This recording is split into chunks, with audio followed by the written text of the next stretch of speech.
Porém, nós oramos ao nosso Deus e pusemos uma guarda contra eles, de dia e de noite, por causa deles. Neemias 4, verso 9.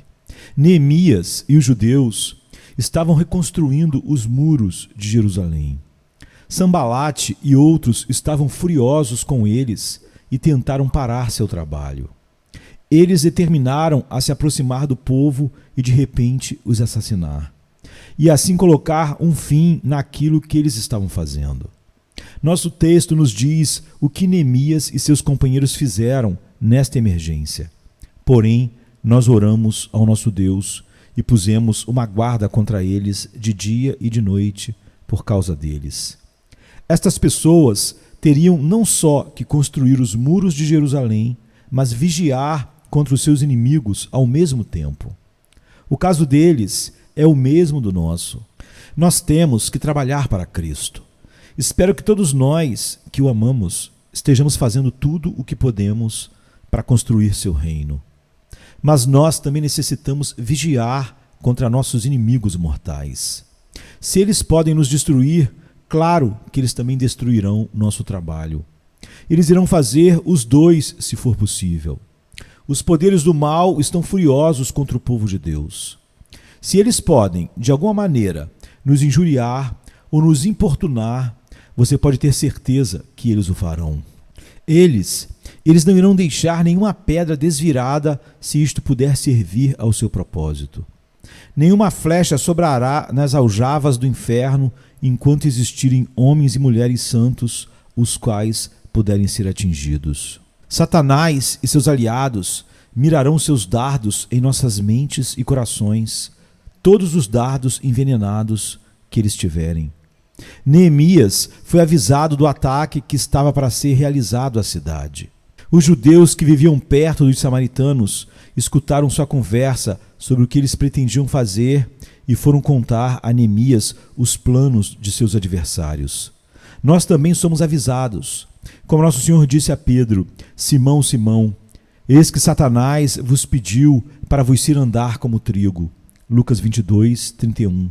Da mesma forma, ele, em sua palavra, nos disse que existe um grande e terrível poder maléfico que está buscando nossa destruição.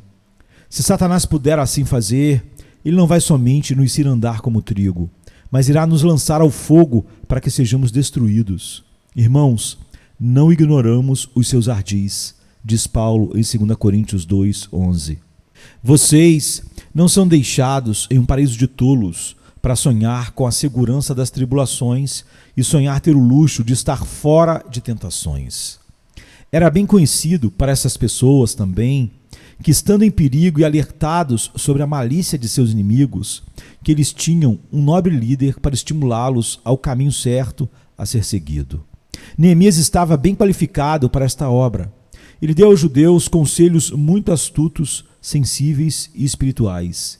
E isso foi uma grande ajuda para eles na hora da necessidade. Amados, nós temos um líder melhor que Neemias.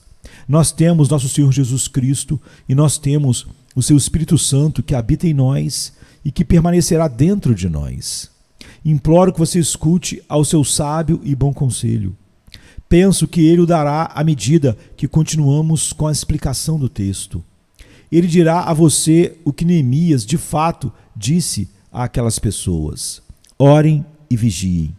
Mesmo que os adversários dos judeus conspirassem juntos e viessem lutar contra Jerusalém e impedir o trabalho de reconstrução dos muros, Neemias diz: porém, nós oramos ao nosso Deus e pusemos uma guarda contra eles, de dia e de noite, por causa deles. No texto, vejo 2 guardas. Primeiro, a oração. Nós oramos ao nosso Deus. O segundo guarda é a vigia. Pusemos uma guarda. Depois, é bom olharmos os 2 guardas juntos. Nós oramos e pusemos uma guarda. Nós devemos ter os 2 se quisermos derrotar o inimigo. Devemos orar e devemos vigiar. Nós oramos ao nosso Deus. Falando desta oração, eu a tomaria como padrão para nossas orações quando estivermos em condições semelhantes. Foi uma oração que pretendia um objetivo. Algumas vezes quando nós oramos, temo que não estejamos transferindo um objetivo ao trono da graça. Mas Neemias era tão prático em sua oração quanto era em sua vigília. Alguns irmãos vêm para nossas reuniões de oração e dizem coisas muito boas, mas o que eles realmente buscam, eu realmente não sei. Tenho ouvido orações as quais tenho dito quando elas são terminadas: bem, se Deus responder essa oração, eu não faço a mínima ideia do que Ele nos dará. Era uma oração muito bonita e nela havia uma grande quantidade de explicação doutrinária e de experiência. Mas eu não creio que Deus precisa que lhe sejam explicadas doutrinas ou experiências. A falha nessa oração era que nada foi pedido claramente nela. Gosto quando irmãos estão orando como se eles tivessem um objetivo, assim como um carpinteiro quando está trabalhando. Não há necessidade de usar um martelo de marfim se você não deseja acertar a cabeça do prego. E se esse é o seu objetivo, um martelo comum o fará tão bem quanto um maravilhoso martelo. Talvez o faça até melhor. Bem, as orações de Neemias e dos judeus eram petições para a proteção divina. Eles sabiam o que queriam e eles pediram por isso de forma completa e clara. Ó, por mais orações definidas. Temo que nossas orações sejam, frequentemente, nuvens e que nós recebemos névoas por respostas. A oração de Neemias tinha objetivos. Desejaria que nós pudéssemos sempre orar desta maneira. Quando eu oro, gosto de ir a Deus da mesma forma como vou a um banqueiro quando preciso sacar um cheque. Entro, coloco o cheque sobre a mesa, o balconista me dá o dinheiro e eu sigo para minhas tarefas. Não sei se já parei em um banco 5 minutos para conversar com o balconista. Assim que recebo minha quantia, vou embora cuidar de outras coisas. Assim é como gosto de orar. Mas existe uma forma de oração que parece ser como se estivesse se espreguiçando perto do trono da misericórdia. Como se este alguém não tivesse nenhuma razão em especial de estar ali, diante do Deus vivo. Que não seja assim com vocês, irmãos. Apele para a promessa, creia nela, receba as bênçãos que o bendito Deus está desejoso de lhe dar e continue sua obra para glorificá-lo. A oração de Neemias e de seus companheiros tinha um objetivo. No próximo lugar, era uma oração que superava dificuldades. O texto começa com a seguinte palavra: porém. Se observarmos bem, quando certas coisas acontecem, nós oramos muito pouco. Quando, pelo contrário, deveríamos clamar ao nosso Senhor o máximo que pudermos. Sambalate zombava, porém nós oramos ao máximo por suas zombarias. Tobias pronunciou um escárnio cortante, porém nós oramos ao máximo por seus gracejos. Se homens fazem piada do Evangelho, ore mais ainda. Se eles se tornam violentos e cruéis, ore mais ainda.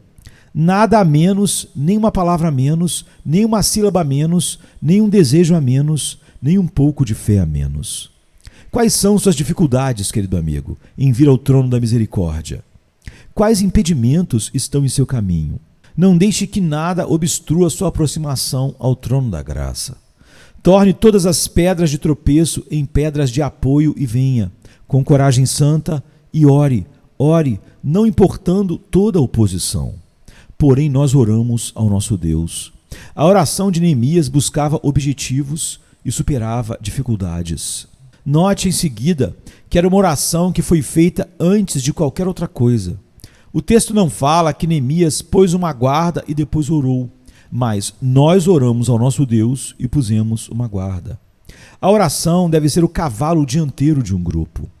Faça o que quer que seja sábio, mas só depois que você tiver orado. Vá ao médico se você está doente, mas primeiro ore. Tome um remédio se você acredita que vai lhe fazer bem, mas primeiro ore. Vá falar com um homem que lhe caluniou, se você acha que deve fazê-lo, mas primeiro ore. Bem, eu farei isso e aquilo, diz um, e depois orarei para uma bênção, para meus objetivos. Não comece nada até que você tenha orado. Comece, continue e termine tudo com oração. Mas especialmente comece com oração. Algumas pessoas nunca começariam o que estão fazendo se tivessem orado primeiro, pois elas veriam que não poderiam bendizer a Deus em tal ação. Há alguém neste lugar que, ao sair daqui, irá a um lugar ao qual não deveria ir? Será que ele está orando primeiro por isso? Ele sabe que não pode pedir uma bênção, pois ele sabe o mau lugar onde estará indo. Não vá a nenhum lugar onde você não pode ir depois de orar. Isso seria um bom guia em sua escolha de lugares para ir. Neemias primeiro orou e depois vigiou. Mais uma vez, foi uma oração que teve continuidade. Se nós lermos a passagem corretamente, porém, nós oramos ao nosso Deus e pusemos uma guarda contra eles, de dia e de noite. Isso significa que à medida que eles vigiavam, eles oravam. Eles não oraram e então a abandonaram e foram embora. Oraram e depois abandonaram a oração e foram embora, como garotos teimosos fazem quando saem para tocar campainhas e correr. Tendo começado a orar, eles continuaram orando. Enquanto houvesse inimigos ao redor, a oração e a guarda, a vigia, nunca pararam. Eles continuaram clamando àquele que guarda Israel enquanto colocavam os guardas para adverti-los dos inimigos. Quando nós devemos largar a oração, irmãos e irmãs? Bem, dizem que nós devemos fazer isso quando chegarmos ao céu. Não estou certo disso. Não acredito que os santos, já mortos, fazem intercessões por nós. Mas lembro-me do que está escrito no livro de Apocalipse, de que as almas debaixo do altar clamavam: até quando, ó verdadeiro e santo dominador? Apocalipse 6:10. As almas estavam esperando pela ressurreição, esperando pela vinda de Cristo, esperando pelo triunfo do seu reino, e não consigo imaginar a sua espera lá sem um clamor frequente. Até quando, ó Senhor? Lembre-se de seu Filho, glorifique seu nome, complete o número dos seus eleitos. Mas certamente, enquanto nós estivermos aqui, devemos orar. Uma senhorita que dizia que já fazia tempo que ela alcançara a perfeição, disse que sua mente estava em tão completa conformidade com a mente de Deus que ela não precisava mais orar. Pobre criatura, o que ela sabe da verdade? Ela precisava primeiramente começar no ABC da salvação e orar. Deus, tem misericórdia de mim, uma pecadora. Quando as pessoas pensam que não precisam orar, que o Senhor tenha misericórdia delas. Como dizem a letra do hino, enquanto eles viverem, os cristãos devem orar, pois somente enquanto oram é que eles podem viver. A oração que Neemias ofereceu era, em seguida, uma oração caseira. Podem existir alguns de vocês que gostam de orações já feitas, e pode ser que, se toda a congregação se unir na súplica e toda a voz falar ao mesmo tempo, a oração deva ser preparada como um hino. Mas orações pré-prontas sempre me parecem como roupas pré-prontas. Elas são feitas para servir em todo o mundo e é muito raro que sirva para alguma pessoa em particular. Para um objetivo real ao trono da misericórdia, dê-me uma oração feita em casa, uma oração que vem das profundezas do coração, não porque eu a inventei, mas porque Deus, o Espírito Santo, colocou lá e a deu uma força vivente tão forte que eu não podia impedir que ela saísse. Mesmo que suas palavras sejam quebradas e que suas frases sejam desconexas, se seus desejos são sinceros, se eles são como carvões queimando com uma chama violenta, Deus não se importará como você se expressa. Se você não tem palavras, talvez ore melhor sem elas. Existem orações que quebram as costas das palavras. Elas são muito pesadas para que qualquer linguagem humana consiga carregar. Esta oração, então, qualquer que tenha sido em relação às suas palavras, foi uma que os homens fizeram. Nós oramos ao nosso Deus. É muito importante notar que era uma oração que se direcionou para a casa da oração, isto é, o céu. Nós oramos ao nosso Deus. Vocês ouviram falar do homem que orou em Boston, o centro do universo, entre aspas, e a notícia no jornal do dia seguinte foi: o reverendo fulano orou a mais excelente oração que já foi dirigida à audiência de Boston.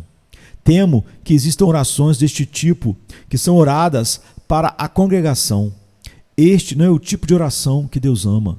Esqueça que existe alguém presente.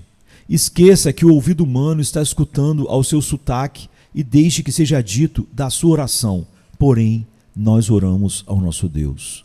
É algo muito comum lembrar que a oração deve ir a Deus se existir alguma utilidade nela. Mas isso é algo necessário de se fazer. Quando a oração não vai a Deus, qual é o bem nela? Quando você sai de seu quarto e sente que você somente desempenhou uma forma exterior, quão beneficiado é você? Faça suas orações a Deus. Fale em seu ouvido, sabendo que Ele está lá.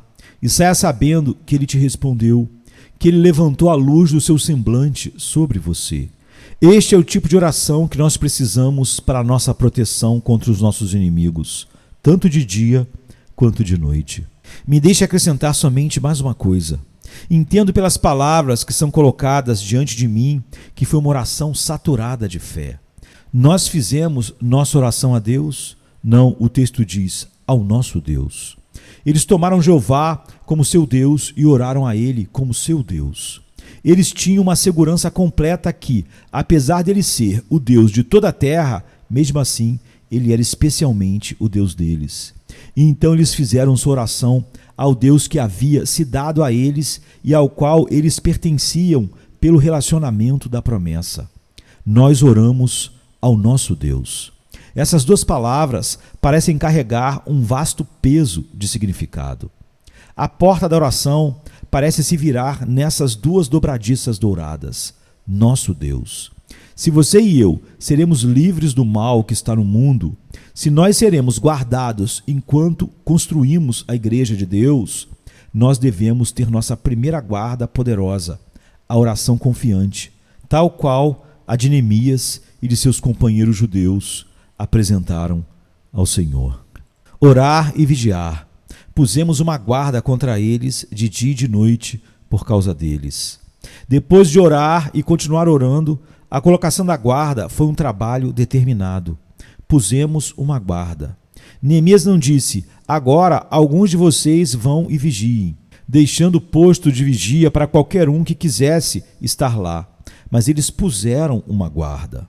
Um certo número de homens tinham que ficar de plantão em determinado lugar, em uma determinada hora, permanecer uma certa quantia de tempo e ficar de guarda contra o adversário. Pusemos uma guarda. Irmãos, se nós formos vigiar a nós mesmos, e nós devemos fazer isso com um propósito definido. Nós não devemos dizer, eu devo tentar vigiar. Não, não. Você deve vigiar e sua guarda deve ser um ato tão distinto e definido como sua oração. Oramos e pusemos uma guarda. Alguns de vocês já viram soldados trocar a guarda no quartel. Existe um momento especial para cada companhia montar a guarda. Quando você vai para a cama à noite, ore ao Senhor que o guarde durante as trevas. Pela manhã, coloque uma guarda quando você for trabalhar. Coloque uma guarda quando você for à mesa de jantar. Coloque uma guarda quando você retornar para casa. Ó, quão rápido seremos tragados para o mal se não pusermos uma guarda. Foi um trabalho feito com muito cuidado, pois Neemias disse, pusemos uma guarda contra eles de dia e de noite por causa deles. Estas três últimas palavras podiam significar melhor como contra eles, isto é, onde quer que exista um inimigo, ali deve haver uma guarda. É mais provável que eles venham por esse caminho. Muito bem, coloque uma guarda lá. Talvez eles possam mudar e vir por esse outro caminho. Justo, coloque uma guarda lá também. Possivelmente, eles podem vir subir o muro neste ponto, certo? Coloque uma guarda lá. Pusemos uma guarda contra eles. Um irmão tem um temperamento muito difícil. Meu irmão, coloque uma guarda lá.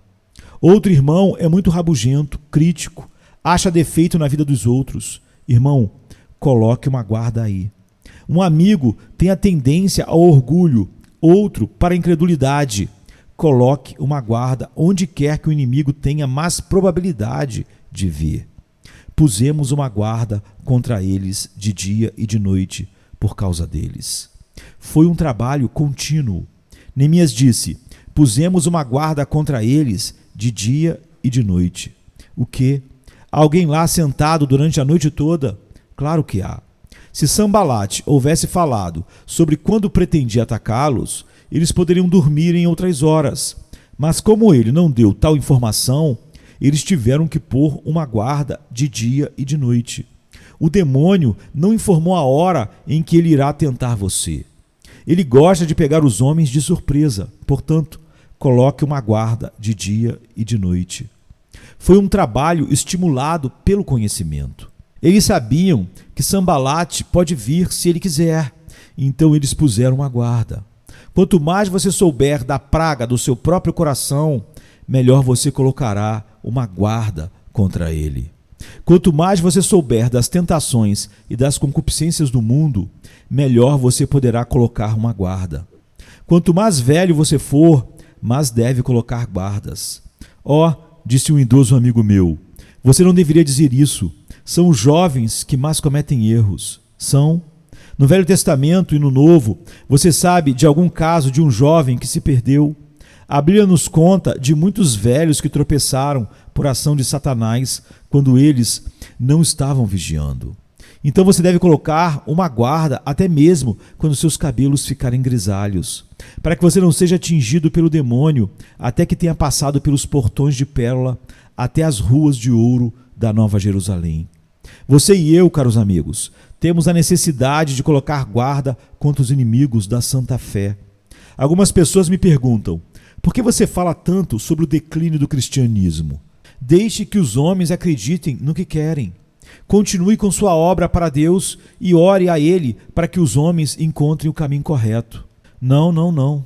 Eu creio em orar e vigiar. Nós temos que guardar com zelo e com cuidado íntimo da fé que de uma vez por todas foi entregue aos santos, é o que diz Judas.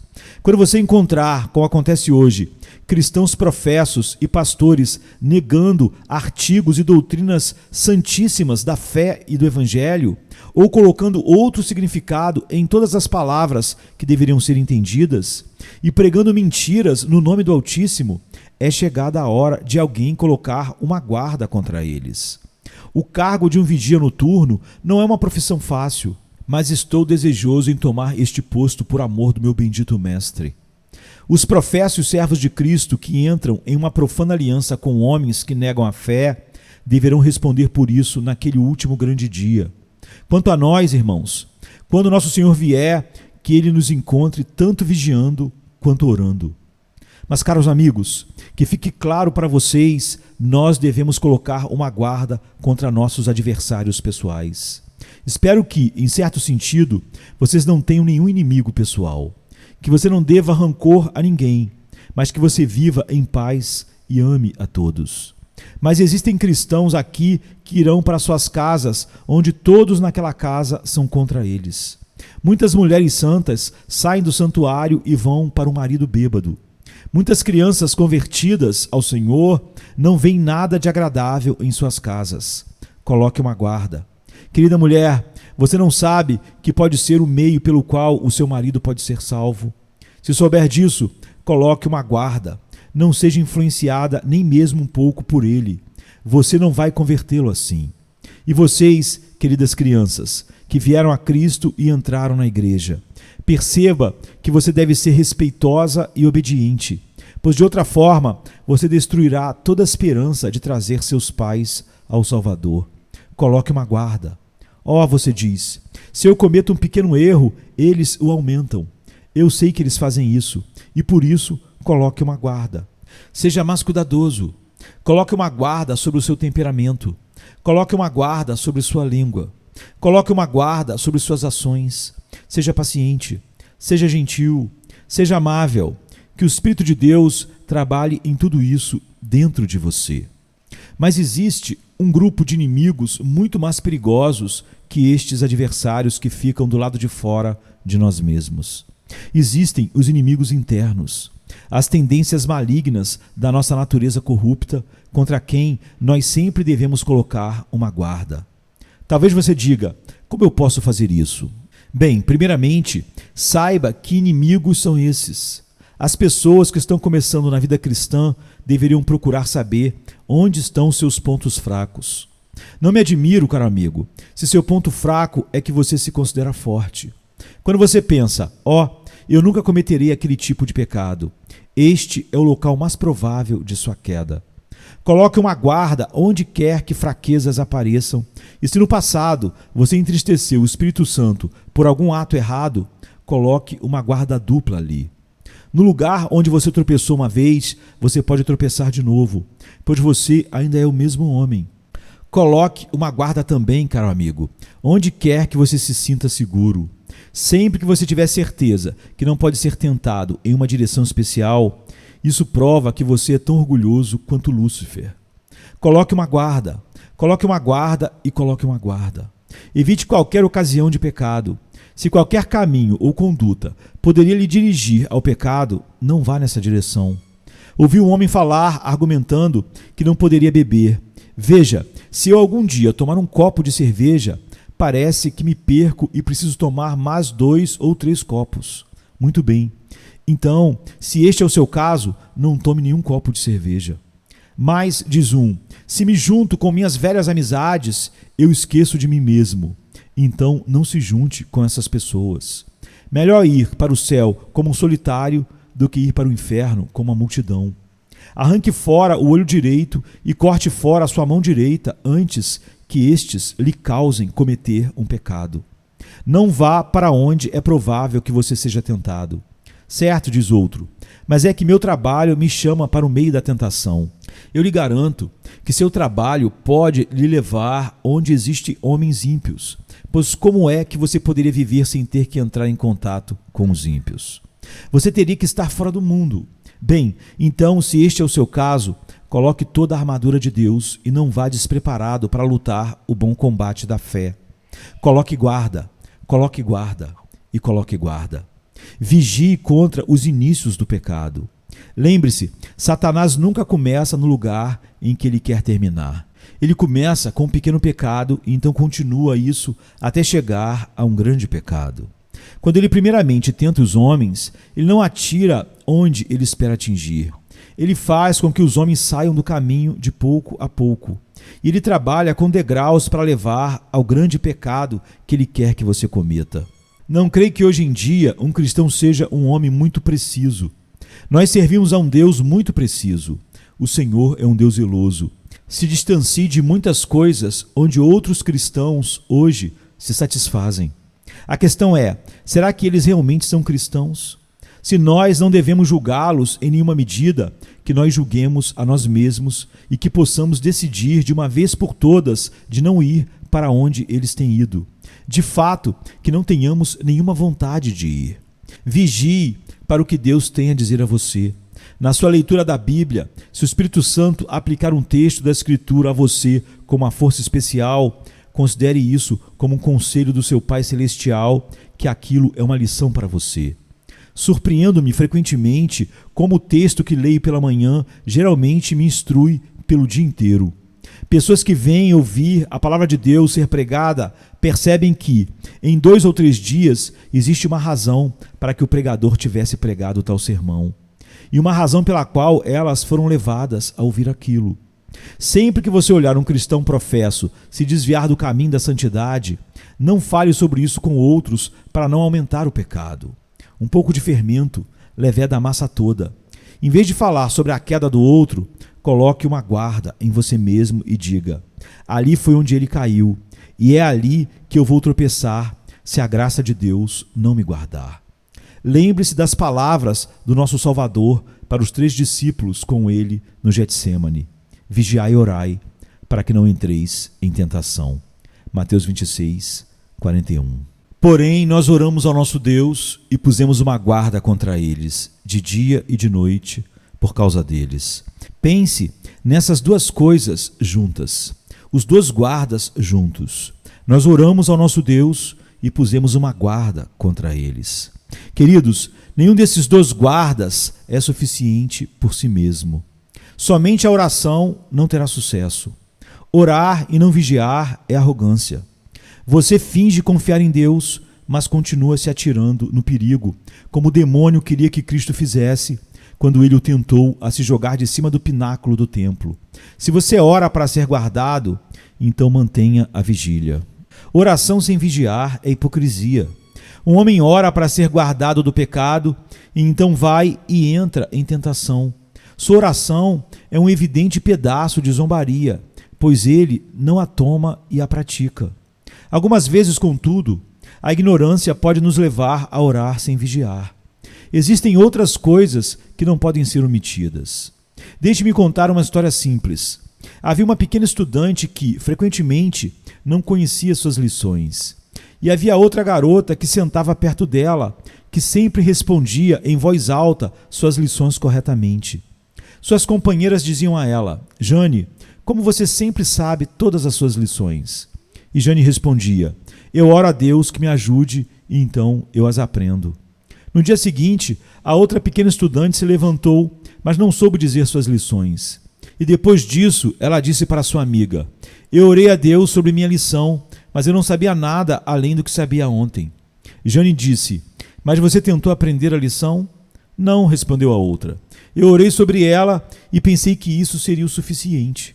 Claro que ela não saberia sua lição sem aprendê-la. Da mesma forma, você deve vigiar e também orar.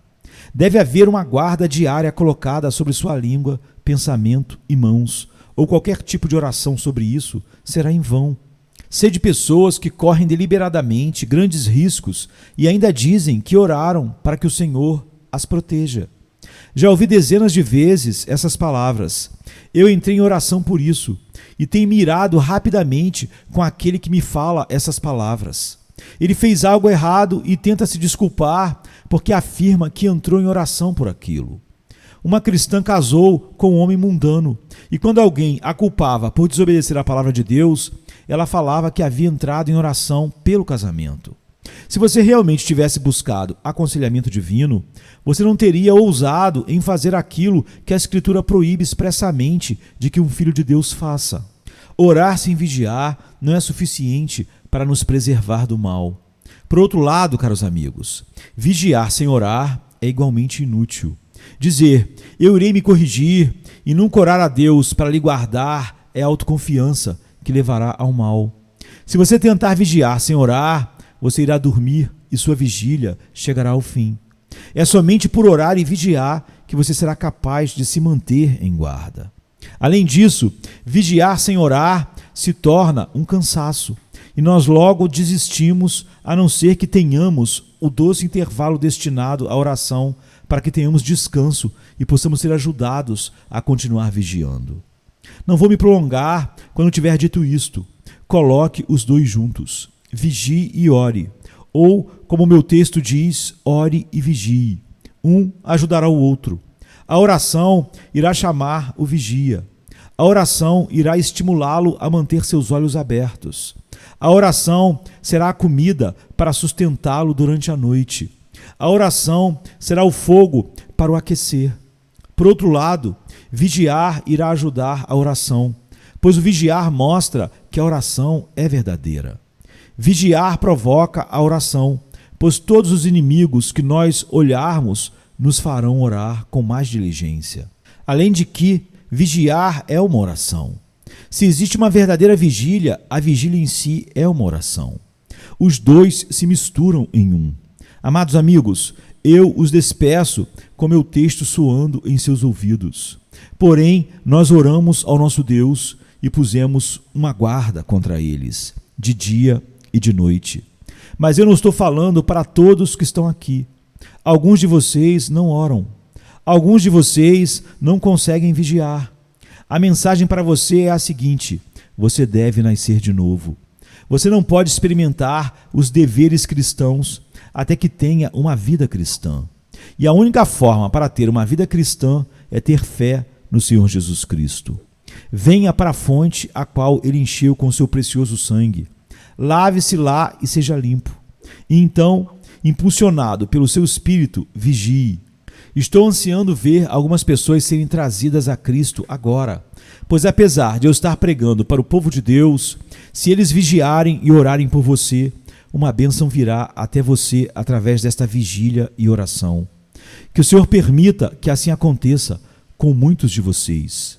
Buscai ao Senhor enquanto se pode achar, invocai-o enquanto está perto. Isaías 55, 6. Que muitos de vocês busquem e achem o Senhor hoje, e que muitos possam clamar a Ele verdadeiramente, porque todo aquele que invocar o nome do Senhor será salvo. Romanos 10, 13. Deus conceda que assim seja com todos aqui, no nome de Jesus. Amém.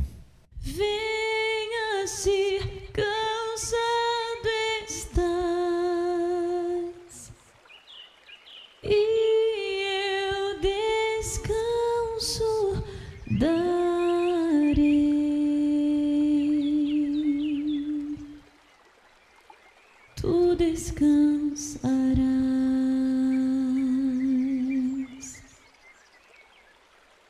Vem a mim se não tens paz, e eu darei paz sem fim. Terás paz sem fim. O meu jugo é leve, o meu fardo graça dá. Tome tua cruz, te darei a paz.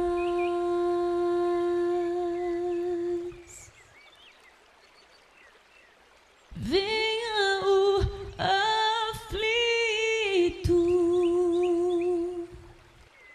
e lhe darei paz. Minha paz darei.